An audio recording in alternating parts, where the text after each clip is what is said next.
Welcome to the Sheila Mack Show, reality at its finest. Here we have real people sharing real stories and actionable steps to help you reinvent, rebuild, and reboot your business and personal life on your terms.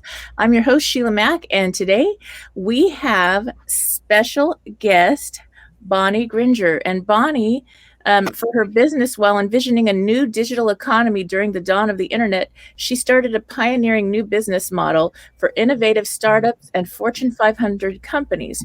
Her journey began at fashionmall.com, one of the first fashion portals and PPC models, later going public, and went to raise over $5.5 million in mezzanine financing for a teen fashion e-commerce startup. She shook things up, spearheading new divisions at fashion powerhouses and single-handedly bootstrapped a new and sustainable fashion e-commerce marketplace startup that is remaining the way brides shop. Okay, so then she goes on and she got married a few years ago to the man of her dreams, but that it wasn't that dreamy. So it wasn't always that dreamy. It wasn't always that dreamy. Okay, so Yeah. she's going to share about how she went from growing up in the fashion industry in New York and working at a family chain of off-price fashion boutiques. She then realized secondhand could turn the average $35,000 wedding to under $10,000. So this is what we're going to talk about today and more. Welcome to the show, Bonnie. Thank you. It's so great to be here. Thank you for having me and helping us share this vision and mission of ours. Yes, and this show actually came about based on my new best-selling book, Bootstraps and Bra Straps, the formula to go from rock bottom back into action in any situation. And we have had just about every situation. I didn't have a crystal ball, but I wrote it right before the pandemic. Wow. And actually had to put it on hold until a certain point when I could release the book. So it's really something we could never fathom, all these crazy things that have happened and are still happening. It's wild. I want to wake up to 1999. Absolutely. I can relate. That's, my life story and I guess many people. Yes. Bootstrapping and getting back on the horse. Yes. So I'd love for you to share about a time in your business or personal life where you experienced a tough situation and how you got back on track. Well, yeah, actually, and that's how, I started Share the Lovely. You mentioned a few years ago, I married the man of my dreams, but it has not always been that dreamy. For almost 2 decades, I had a very rough situation in marriage.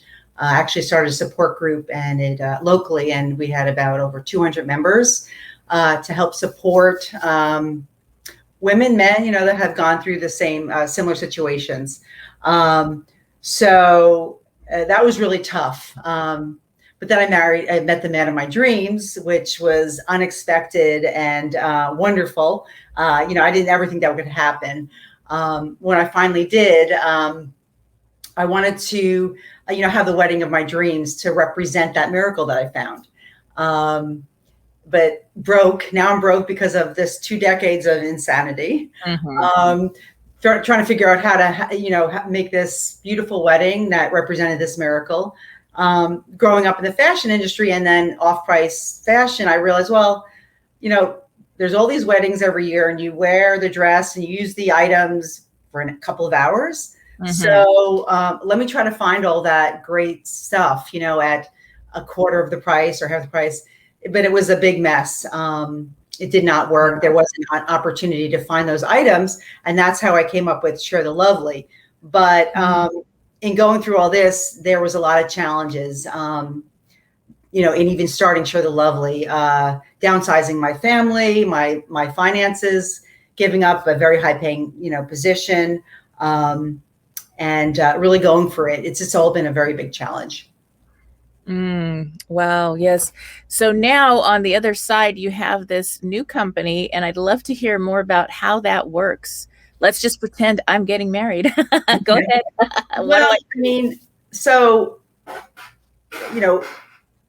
Prior, even before the pandemic, 65% of Americans are 2 paychecks from bankruptcy. I was in the same position when I got married. So, but you want the wedding of your dreams. You want this fairy tale wedding, whatever that is to you, whether it's driving down Main Street on motorcycles with your motorcycle gang or having your animals there or a beautiful fairy tale wedding with a princess dress. Everybody wants that. But the average wedding is $35,000. So there's a disconnect, and, being that a wedding provides $35,000 worth of items that you only wear once or use once for a few hours, there's an opportunity to purchase all that product. But how do you do that? So Share the Lovely is reimagining the way that modern brides shop. So everybody likes resale, but for weddings and wedding dresses, shopping online is great, but then and brides and couples do that for 700 hours for a year. They plan their wedding. But for the wedding dress, shopping online is a challenge. So when I was shopping for my wedding dress and trying to buy resale pre-owned items so I could buy a $3,000 dress for, $600-700, which is more affordable, I was doing that through what's available now, which is marketplaces. So brides selling to other brides in like a classified ad kind of environment. So here I am for months setting up appointments with these past brides to try on a dress. I'm not going to go to their house necessarily. So we're trying to find places to meet, like at a Walmart or Target, bathroom or dressing room. It just really is very, very difficult. So Share the Lovely is, realize that, okay, online shopping is great. You have this online assortment.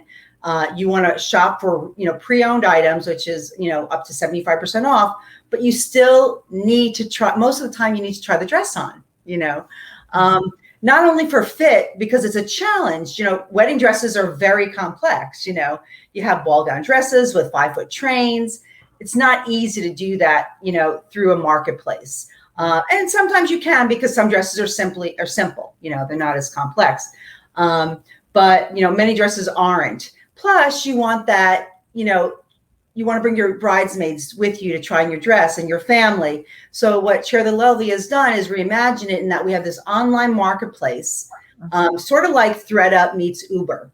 So we match real-time demand, online shopping to local retail participants.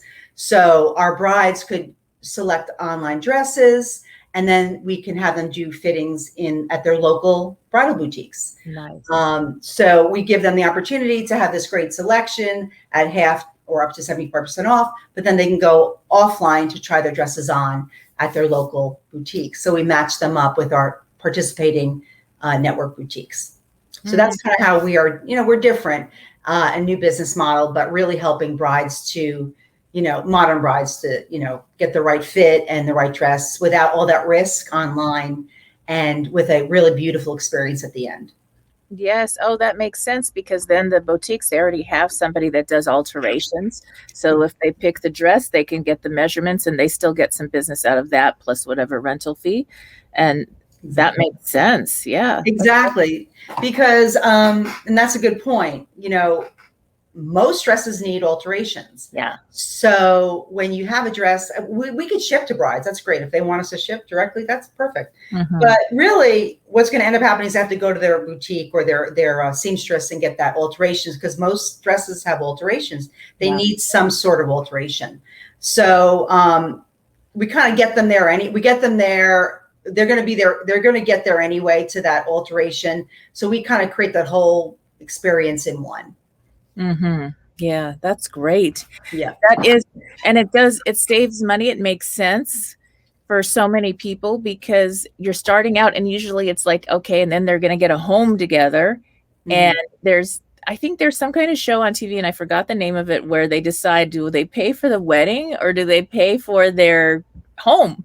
Yeah. And it's kind of a tough one. Some people will rent for an extra year or two because they wanted to pay for this wedding, and this way they can have both. And I know for me, whenever I'm asked an option of one or two choices, I always want both.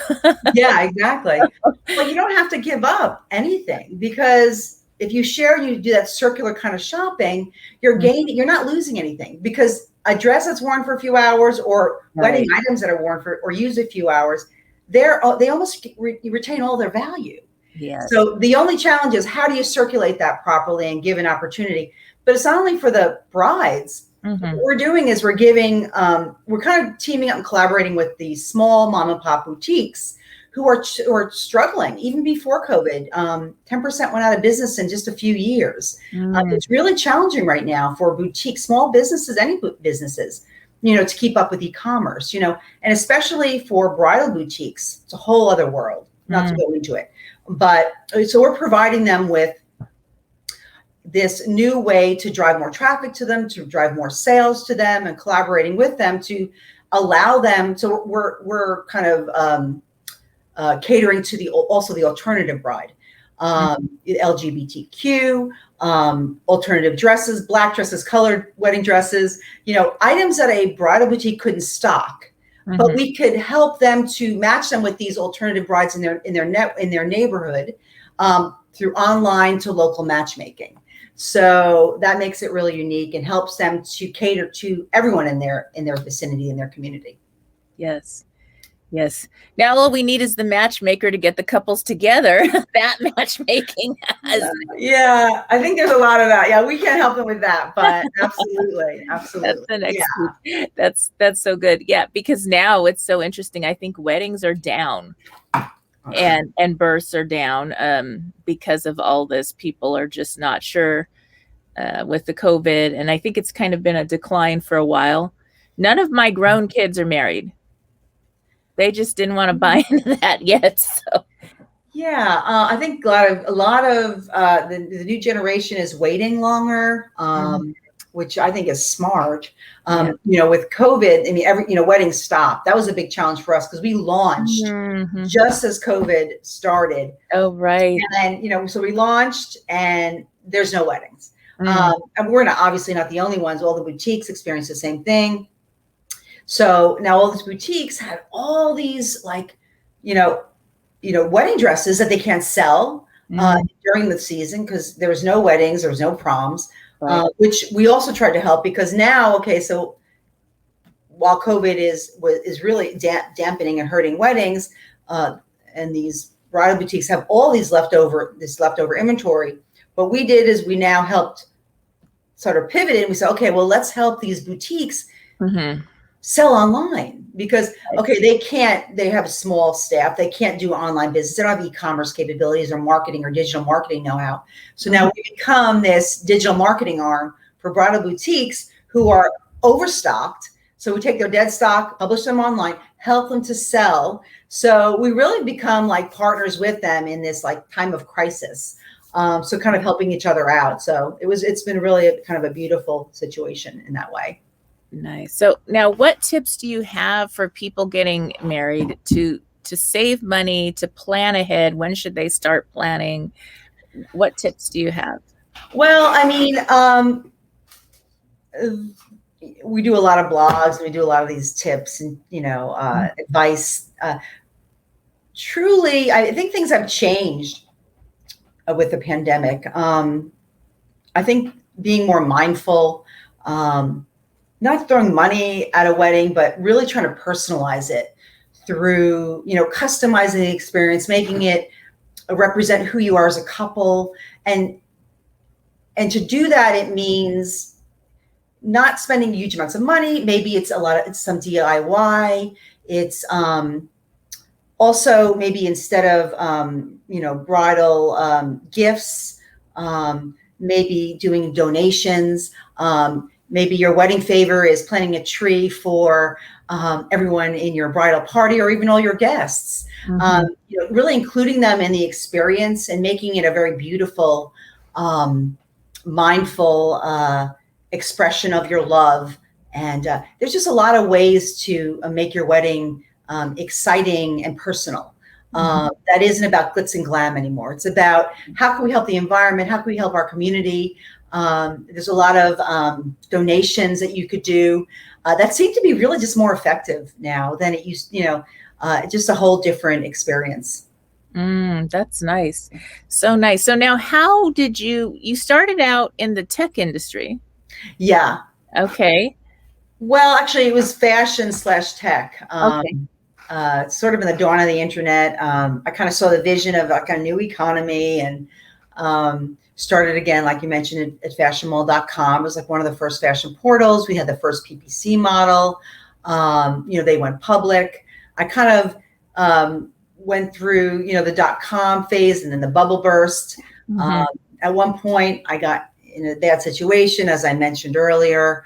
So almost 2 decades of kind of a pause in my life where I was kind of not a prisoner, but just trying to hang on. Yeah. And that was really, really tough. Getting here today to me is a huge, it was a huge challenge. So going through this destructive relationship changed me. I become extremely kind of introverted, stage fright. This whole situation here, doing this to me is being on stage. Very, very difficult for me. Starting your own business, going out there and trying to educate a market and consumers on a whole new way of doing business that's not available. It's very, very difficult for most people, and definitely when you're introverted, and definitely when you've been sort of compromised by your confidence. So this whole thing for me, I guess this is a perfect fit for me to be on this show with you now, because getting through this and keep going with all the pivots, with COVID, with any new business, realizing your pricing is wrong, your market fit has to change. Every day is starting over, and it's exhausting. Reinventing your business plan. Right now, we're reinventing our pricing model because through feedback with our collaborating network participants, our boutiques, we realized that we kind of were going down the wrong track. So, and in doing that, you've got to reinvent your back end, your system, your pricing, your commission structure. It's just it's been a long haul. It's been a few years, and we're still learning every day. So yes, and those difficult marriages. I had an arranged sort of marriage, a situation where I was forced into this, and we were completely on different ends of the planet. My goals were so different, and lifestyle and everything about me was night and day, and we just never really aligned on anything but the children. So, and I had literally, even in wills from relatives, if I get divorced, kids got no college. I should have left anyway, but anyway, and I finally did, but it was very hard. So I get that. And when you're in a situation that's not aligned, so I think it's really important to do the pre-work.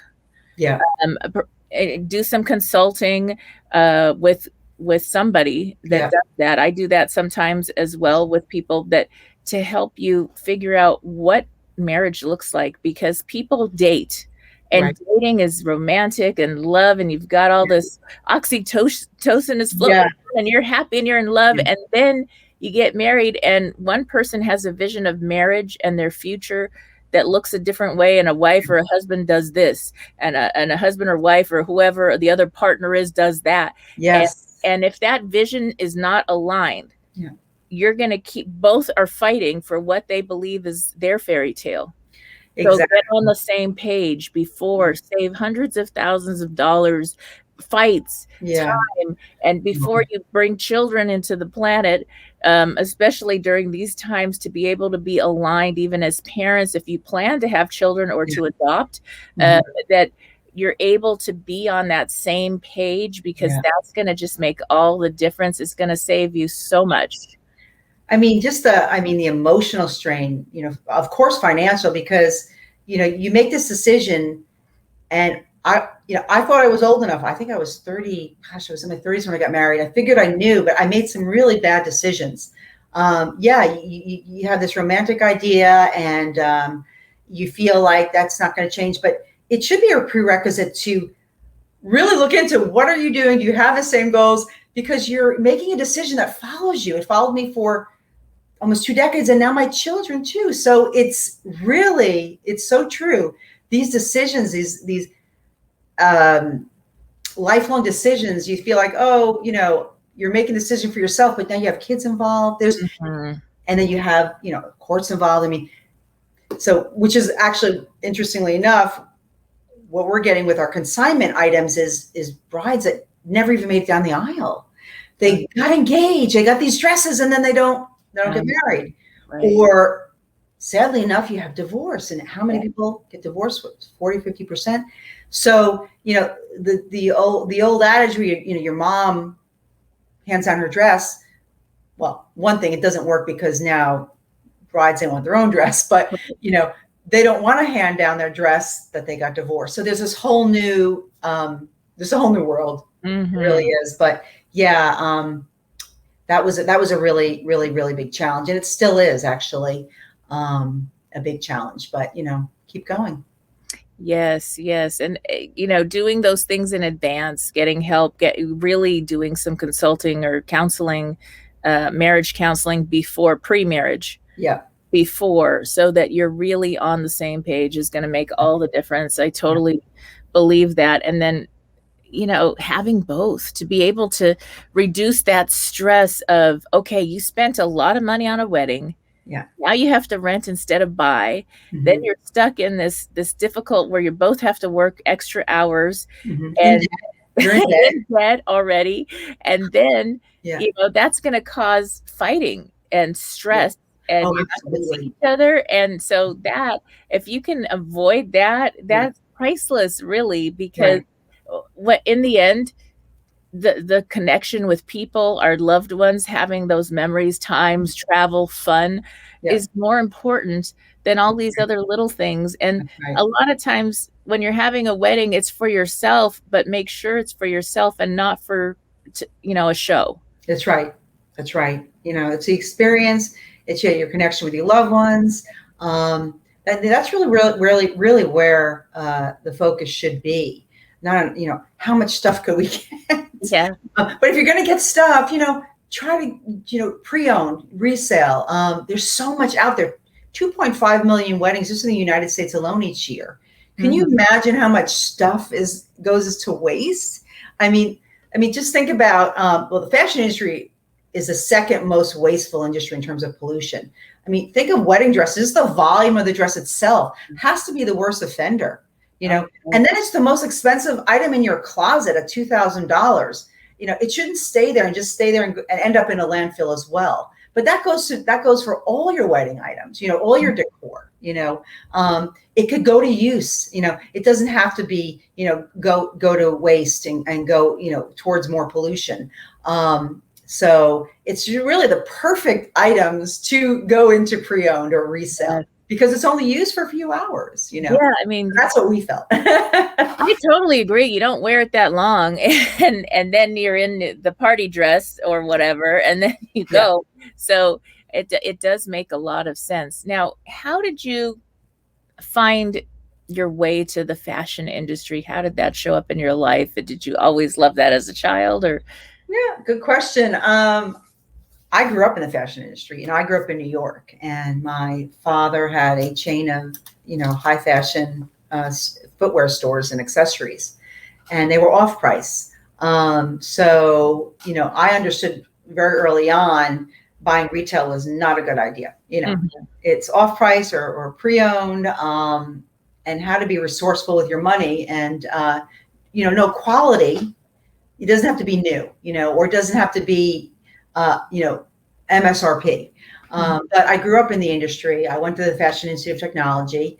I ended up in manufacturing, and then got into technology. At the dawn of the internet, got involved in fashionmall.com with some, really cool, cutting edge, startups. And for me, that was really exciting, is change the world. There's all these new opportunities and ways to shop and get information online.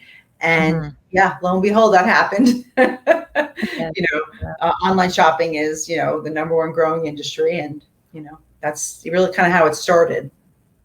That's incredible. So parents listening in, bring your children into what you're doing, into your work, into your passions, your hobbies, things that they're going to also love and learn from. Sounds like you had the greatest training just at home or at the shop with your family, learning about these things. And I too came from that industry, believe it or not. Wild is my grandparents had Catalina Sportswear, White Stag, El Capitan. Wow. And so Catalina was like the swimsuit would be worn on all the motion pictures, this and that back then. I know that brand. Absolutely. And the reason I have the bra on my book cover is because we sold a lot of bras too. They made, matching undergarments. And my grandmother would bring me to that factory every day. She called it the factory back then. And we would supervise 200 people making all these items. And I would just be there. And so my first day at kindergarten, I sold my teacher a new bra. I told her, her name was Mrs. Baroni. I said, you really need to talk to my grandma because, we have something better for you. That is awesome. That's it. So that was my experience. And I learned sales. And then my other family members that I stayed with for a while, they were into real estate. So I got all that and had my own stores and worked a lot with the people at the California Mart. And And I still, to this day, I feel fabrics. And I mean, like I'll buy based on the feel. I'll check the stitching. I'll know how to I could go anywhere. I could go to any thrift store and put together a beautiful outfit in a second because you just know. Yeah. And so that's it. Don't protect your children from that because that's the best education, especially now that there's sometimes you're like, oh my gosh, my kids are home with me now and I'm working from home. What a gift. This is a gift.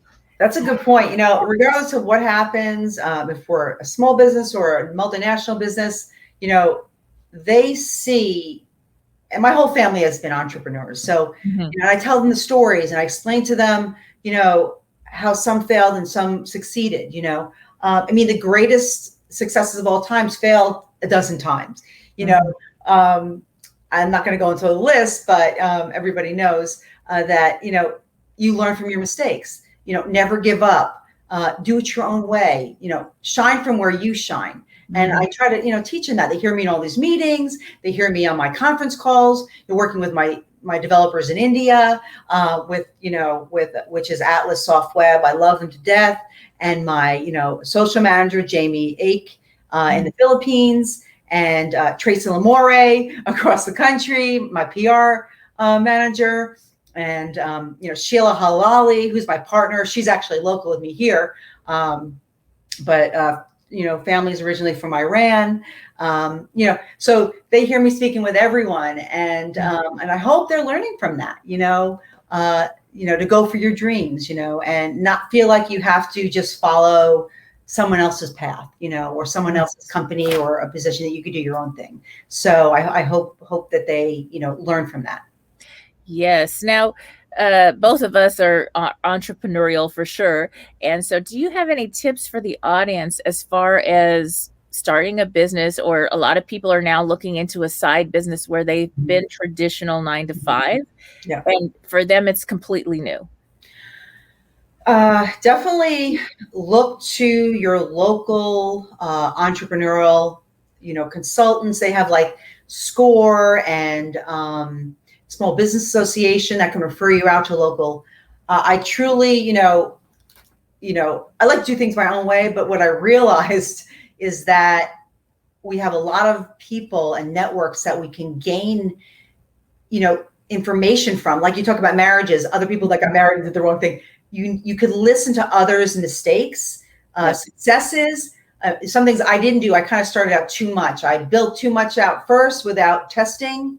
And scale back. It took a lot of time to do that. You build up a lot and you have to scale back. That takes time, resources, technology, developers. That's something I didn't listen. If I had to, like some of my advisors and consultants, I would have saved a lot of time, a lot of money. So there's really a lot of resources out there that I would definitely recommend and actually listening to. I listened to them in a lot of ways, but some things I didn't. I said, I know better. I have this strong feeling about, and sometimes you just can't follow your gut instinct. Sometimes you have to listen to others. Yes. I know I opened my first gift store at 23, 5,000 square feet, $1 a square foot. And I had 6 months free rent. I thought 6 months was like a lifetime because I was so young, and time went by. And one day I was, trying to figure out how to do everything myself, all by myself when you start, and barely hiring people. And one day all these men in suits came into the store. And I thought, oh my goodness, I must have messed up on the sales tax. They're going to take me away. Yeah. It turned out to be President Clinton. He spoke at Glendale College, and then he ate at the Rocky Cola Cafe nearby, and then he came in and we gave him free gifts, obviously, and had this photo op. He held my baby, my daughter at the time, and so it was really interesting. And the next day, I was like, oh yeah, I guess I should have read that chapter on, getting a CPA or having somebody help me manage my business. Cause there was part of me that was like, should I run? What do I do now? They're gonna catch me. I can totally relate to that, by the way, because that's not my strong point. Yeah. That haunts me. That still haunts me. Right. Yeah. So that was a great way to be, kind of gently advised in a nice way. It was a spiritual guidance, like, honey, you better get that books done. And then I learned how to do that. But it's really interesting how that happens. And when you're young, I think I started so young that I wasn't afraid. Yeah. And there's something about the fear thing, the fear factor, that if you can make sure that you have some nest egg or something set aside or some other cash flow coming in, and you don't have that fear, that's going to give you a lot of freedom. Right. Yeah. There's a lot of lessons there about financing your marketing and having too much or too little. But that's a whole other conversation. Sometimes you have too much and you're pouring this marketing money into something that's not proven yet. You don't have product market fit. And you're not ready to go to market. But then there's the other side, which kind of we're at. We have this, this great solution, but we're kind of low on marketing funds. So, with any new business model, it's training a market, because we're business to business and business to consumer. In order to train a market, you really need to get out there, and that's challenging without a good enough marketing budget. So that's kind of where we're at, working on getting that marketing budget enough to really train and educate and market on a new business model. So, Right. Yeah. For me, back in the store days, I learned about this magic marketing thing where I would collaborate with different companies. Yeah. And I had Crabtree and Evelyn where I bought their fragrance line, and it was protected, and they would pay for marketing. Oh, they would give me their ads, like it was done for you ads, and we just put the name of the store and this and that. And so that was my first, and then I learned how to do that with other businesses. And that really helped because we were sharing in the cost. Yeah. And we're both getting our message out. And we literally, my store would win prizes over their main store at the Galleria, at the Glendale Galleria. And we would get trips to London and to see their main and this and that. But we had, we're in California, so we had the entertainment industry. I even got the products on the cruise ships. And so it was a different place, and kind of like New York, where you have everything and everybody from everywhere. So locations, everything. And now we're online, so it's a different location. Yeah. So different. Everything's different about it. Yeah. Absolutely. Yeah, that's key, is the collaboration. And that's really a focus of ours, is as we're growing, and we just launched, this year, but is to work with our boutiques to do, a co-op marketing, because we're all helping each other, and that's that's the key. And that's really key right now, I think, in the industry, because unless you're a mega, like Amazon, or, you really, evidently the focus now should be on collaborating together to, build business. And that's what we're doing. We're helping other businesses, and doing so, that should really kind of work in our benefit. Yes, that's so nice. So now, if you could go back in time, what would you tell your younger self, maybe like when you were 10? Oh, when I was 10. Oh, gosh. Let's see. What would I tell my younger self?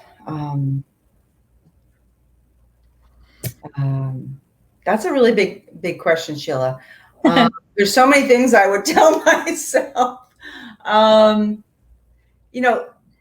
let fear. I don't think fear drove me. That's not it. Try not to be a pleaser, which is something that I kind of have always got caught up doing is not being direct enough. What I need, what I want, instead trying to please everyone else. I think that's a really big lesson that I should have, I wish I could have learned early on. Yeah, that probably would be it. Yes, that makes a lot of sense. It seems society teaches the independence out of most children. Especially women, I think, Yes, it's so different. Yeah. Where a guy would be like, nope, no, I don't want that. I'm good or whatever. And we'll give excuses or reasons or maybe or okay, I should. Yeah. Pressure, all that. Trying to make everyone happy and something boundaries, I guess boundaries. Going through a difficult relationship like you experienced and I experienced too.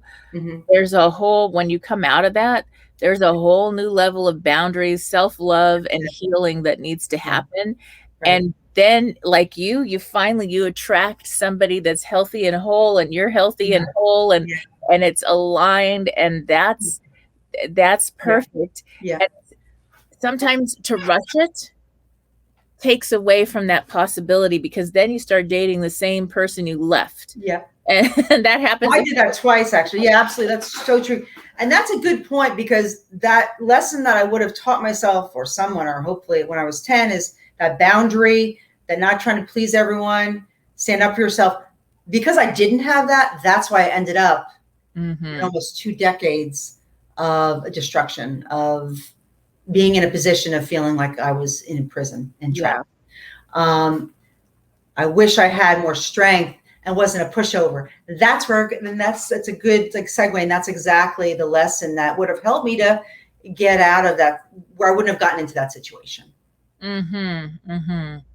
Yes, that's a lot of learning that we go through. And definitely I felt very trapped because of all the relatives involved. And then I had my dad's side of the family, and my dad was like trying to get me to date doctors while I was still married. And I want to introduce you to someone. And he was trying to give messages the other way. And so it was this pull and a really interesting situation. And then to be able to learn, those are rock bottoms in our lives. When you go through a difficult relationship and you lose, and I have a whole chapter on that in the book, and you lose, a lot of other areas of your life are suffering because of that difficult relationship.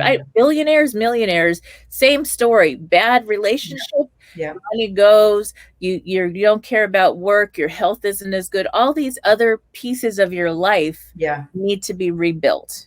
And it's tough. I mean, I lost, I'm still not really sure who I am, honestly. I mean, I hate to say that. And there's a lot of sadness. I'm trying to rebuild it. And I'm not really sure that I ever really will get back what I lost, or even know who I would have been. I mean, it's a rabbit hole. It really is. And it's extremely challenging to kind of be broken down and try to build back up. But I'm really glad that I at least had the strength to at least give it a try and really go for it. I think some of that's genetics and growing up in a family that kind of gets back up off the horse. Exactly. But at least I tried. Whatever happens, I have that, Right. And there's what helped me, and this is wild. Maybe somebody listening, this will help. I realized that the other person in the relationship, the unhealthy person, let's say, in whatever the situation was, for me was maybe that relationship too, is if that person's not healthy, if they're not mentally, or something's going on, that's not their best self, then I think, okay, from that person, if they were in a healthy mental state, if they were their best self, they would say, oh no, the piece that was love would say, you need to go, because I would never treat anyone I love so much like this. You need to be away from me, because I can't heal right now. I need to go heal by myself. And there's that arm's length. It's difficult with children. But it's that thing about knowing that you did the right thing by not being in a situation that wasn't healthy for you. You know what? That's a whole other conversation because my response to that is there are certain people that don't have that moral capacity in my family, Exactly. and they could never recognize it. Whole different situation. Yeah, they may be narcissistic and they don't have the ability. So that's a mental illness. Yes. So I looked at it like, okay, well, they're so messed up. I have to be in control and move away because Yeah. they don't have the Yeah. capacity to Yeah. love and to have the empathy and care Right. that we do. That's Yeah. such a beautiful gift. Yeah. And it's such a gift to your children, to my children, to be able to say, okay, you know what, that's not aligned, and to just move on and own my own life and space. Yeah. And it shows the children Mm-hmm. that, oh no, we have a new standard now. Yes. We might love the other person, the other parent, in their own way and understand the situation, whatever, at their own capacity, but we know nobody gets to treat us in a way that's not aligned. That's right. That's Mhm. exactly right. And it's not always easy to get out though. So especially with that type Mhm. of person and personality Exactly. issue, getting out and leaving is not always possible. No. And also for the kids. Right. And it gets very destructive. So, God willing, you're able to heal, and your children are able to see that you've chosen and were able to remove yourself and them and protect them Yeah. without getting into details. That's really important. It really is. And I do have a chapter in the book about that too. Okay. And it's all using the Boots formula to reinvent and rebuild, but it's about escaping from or getting away from abusive situations in a safe way, and then lots of free resources and ways to connect that sometimes I was like, I didn't know these resources existed when I was going through it. And so I wanted to make sure anybody else out there on the planet going through something like that is able to find help. It's so hard. Yes. And that's why I started that support group, because like locally I was looking, I felt so alone, and I felt it was so difficult for me to relate to people. And I knew it was because I was almost not hollow, but I felt it's difficult to relate. I was afraid to speak out, afraid of so many things because of it. And I felt people that were like me could relate. And it was true. They understood. It was like, you feel that, you did that. It was like, wow, this isn't my imagination. This is real. I mean, it's very bizarre that the similarities that you could find in, that you feel you're so alone, but you're really not. You're really not. Yeah. Yes. So now I'd love to get a little bit more into an idea as far as for getting back to your business. Yeah.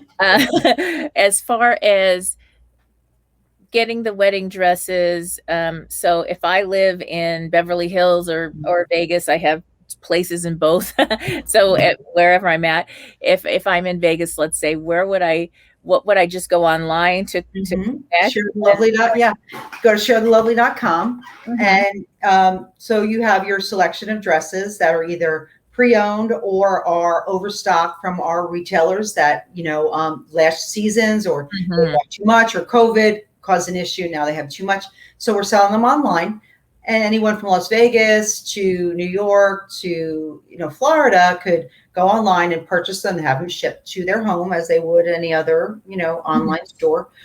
Or if they choose to try it on first, they would choose a try before you buy option. And if we don't have a participating retailer in the network, we'll find one in your area. So it usually takes about 7 to 10 days to do that. Right now we're focusing on our pilot areas, which is Ohio, Savannah, Michigan, and Omaha, Nebraska, but we're growing. So we're not, any place around the country has an option to do the try before you buy. It just may take 7 to 10 days to find someone to participate and to act as a host in their area. Yes. Wow. That's great. That sounds wonderful. And yes, so just getting started and having that, and now you're blessed with a beautiful relationship, and now you have this fun company, and things are finally opening. Yeah. back up and we're able to have beautiful weddings. I'm filming from a studio where we have a country club, and I have weddings here almost every weekend. Oh, wonderful. So Oh, I'm surrounded with it. So it's something that it is happening again. And in Beverly Hills, it's barely starting. In Vegas, it's been happening for a while. So it is nice to have that and not spend all the money that so much so. that's right. You don't have to, break the bank and go into debt and to get into potential, relationship issues because you've overspent. Not only for the bride and couple currently, but when after the wedding, now they can help another couple to also save. So it's like a circular and cyclical thing that you save and you recoup your wedding spend by reselling your items, and the new couple also does the same. That's perfect. I love it. All right. Well, now can you share, we're coming to the end of our talking time, so can you share with the audience where they can go to get started? Yeah, well, go to sharethelovely.com, and you could either go to shop or sell. If you want to shop for wedding dresses, you can go to the shop. If you want to sell your wedding dress, whether you're a retail store or a past bride, it's called concierge consignment. So different than the other, classified marketplace out there. We handle it all for you because not every bride wants to be a salesperson. And go through the classified and do the question and answers and the payment process and the shipping. So we kind of do that all for you, which is great for new brides because we kind of are a middleman, and we prep the dress, we clean the dress, we make sure the dress is what it needs to be. We provide the information, as a third party. So a little bit different than others in that we really kind of support both the seller and the shopper in a concierge kind of way. Beautiful. Wow, that's great. All right. So for those tuning in, we will be back after these messages. Thank you again, Bonnie, for sharing about Share the Lovely. All right. Thank you for having me. It was great speaking with you. Yes, you too. Okay. Thank you, guys. Bye-bye.